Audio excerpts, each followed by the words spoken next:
Hello guys, welcome back to another video of Talks Writers. In this video we want to talk about an exciting post-processing of level set and phase field simulations. So let's go.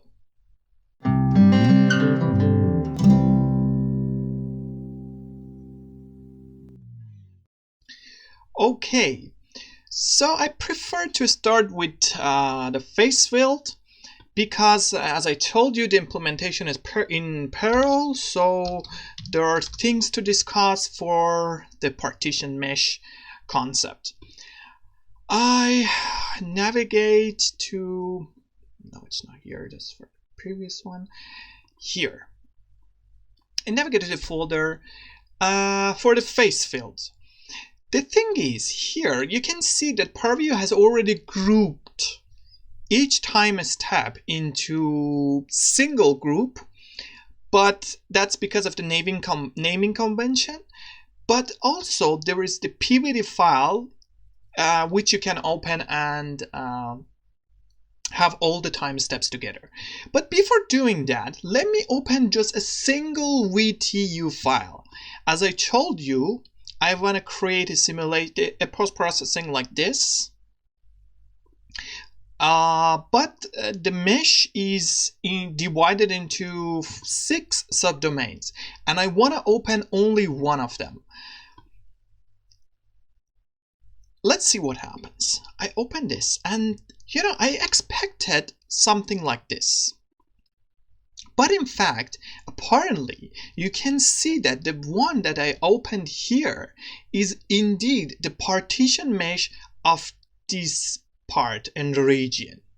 I can have everything that I had already here, like I can plot the U function, and you see that it's very similar to this post-processing. Indeed, this is the post-processing of the oh, it's here, it's open here, the phase field variable called U in my modeling, in my simulation.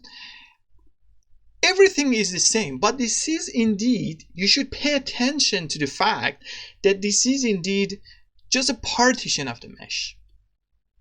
That's nice indeed. But when you open them together, like open a group or open the PVD file, so I have all the time steps and also partition mesh, it will become something like this. You can easily get rid of these lines. This is not indeed interesting for us. It's nothing but clipping certain labels, like clipping the 0, and then this will disappear. But the thing is, I want them to stay there, to be, just to notify us, just to remind us that this is a parallel mesh. And also, this parallel mesh is reflected in the information tab, in the information panel, in which you can see that it is indeed a multi-block dataset. That's the term that ParaView uses to point to this kind of data structure and datasets. Multi-block, single block, and multi-block data structures. And here it says that each time step has 6 blocks. So if I go, for example, to this U variable, and I just click the play button, you see that, yeah, that's pretty easy to create an animation like this. You need to go to the preview, as I told you, and then export the animations. You should do like do some primary steps, like moving your color bar to a certain position, to an appropriate position, and probably removing this indicator, these kind of steps. But that's already ready to be exported. And this is indeed the beauty. I told you, this is the beauty of the phase field, that it's just from 1 to -1, and you don't need to really modify lots of settings for the color bar. But let's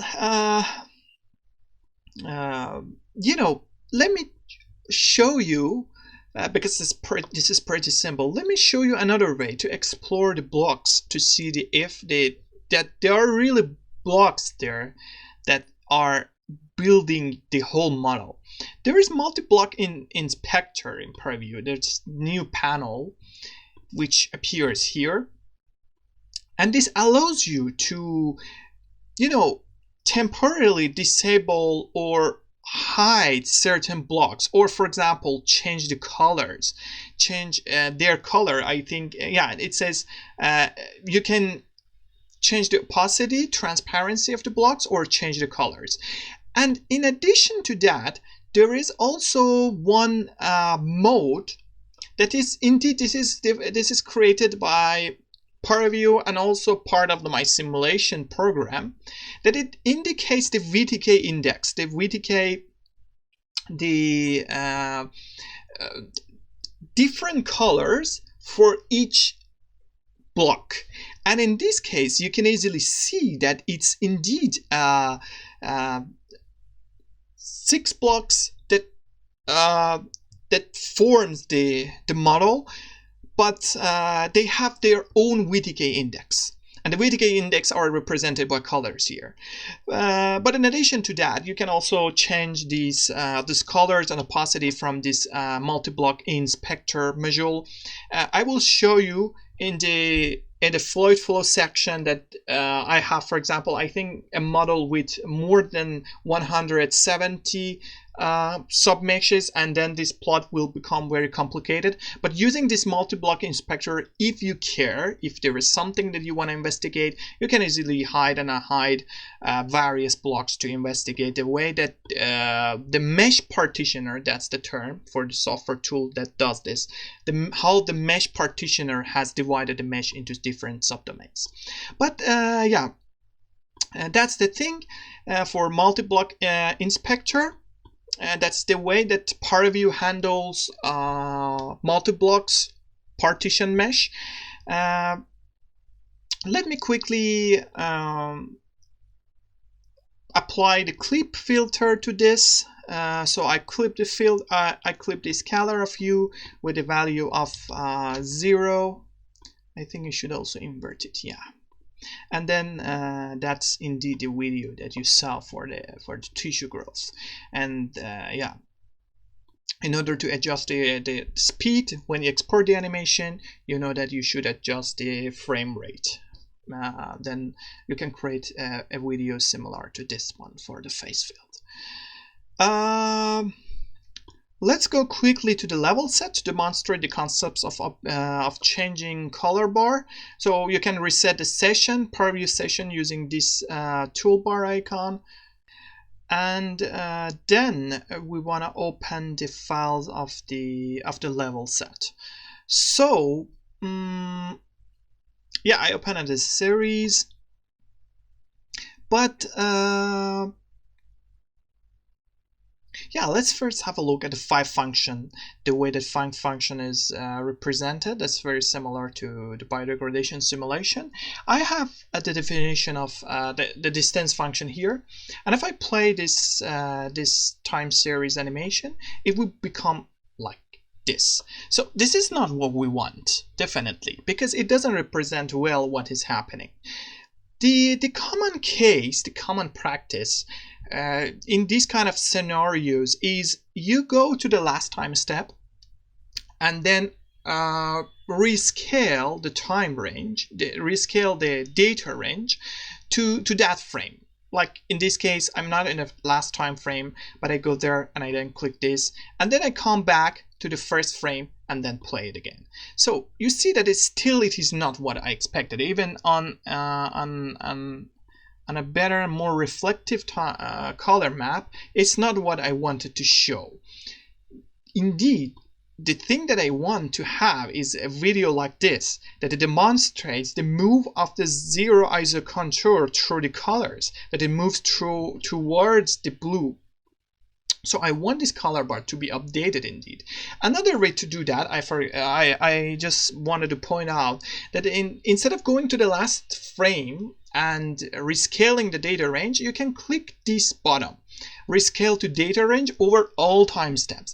But this is indeed you know, an expensive operation if you have a very huge data set, which is yeah, not something unusual for scientific computing, especially in 3D. So as I said, the best practice, the common case is you go to the last time step, rescale the data ranges, and then you animate the animation again, or use this one if you have a lightweight data set. But the thing is, if you want to have this color bar updated for each data frame, for each time step, you should ask ParaView explicitly to do that. But the thing is, as this is indeed a rare case, this is not recommended at all for post-processing of results, because it creates some confusion for the person who just sees the animations, the result. It's hidden. It's in the configurations of ParaView, and it's hidden by default, and it's not enabled by default. So you should go there and change it if you are sure that you want it. In this case, we want it because it will help us to demonstrate the concepts of level set technique by showing the moving of the distance function isosurface through this function space, through this continuous function space. This is different from the level set, from the phase field. So the thing is, you have to change this transfer function reset mode. And instead of go run update and apply, you change it to update every time step. I think it does. It doesn't apply it on the current. Yeah, it doesn't apply it on the current things. I'm not sure. I don't know. I always reset the session in order to have it affected by. Yeah, maybe there is another way, but this is what I do usually. So now let me switch back to the file function, and this is the color bar, and I change the preset, and let's see what we have now. So I go to the first frame, and then yeah, that's it. And there is that's very cool. So this is indeed what I wanted, and now you see that it's not changing, and the reason is you should go to the first frame and then update it manually, and then play the animation again. And this is exactly what I wanted to demonstrate it even further, to make it even a better demonstration, a better illustration of the concept of this 5 function.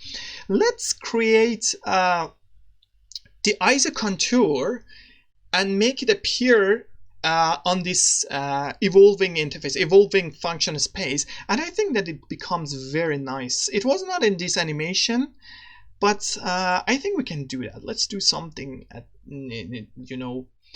bit more as a bonus to this. So if I want to do that, I should create the ISO contour of this 5 function. Yeah, I have it here, but it is not something that is indeed. This is indeed very narrow, and but that's exactly what we want. In order to make it a bit thicker, maybe we can apply the tube filter. How I brought this dialog, this window, I told you in the first video in the introduction to ParaView, I used control space, and it brings the dialog to search for the filters, or I can use the alphabetic orders of filters. That's the same. So I have tube here. I apply. Yeah, that's very thick now. That's too thick. So let's switch it to the solid bar to make it more visible, and then for this one I change it to, for example, 5. Not bad. And then let's see what happens. Wow, that's pretty cool. So you can see that now we have the demonstration, the representation of the 0 ISO contour beside the evolution of the underneath function space. That's very nice, and yeah, that's it. And then yeah, you can export it and adjust the frame rate and we can have a nice animation. So make sure to reproduce this, and also remember to revert change that you made here to the default behavior, because this is not something that we want for most of the 99% of post-processing things. And yeah, that's it. So yeah, as I said, reproduce this, enjoy that, and see you in next videos. Bye.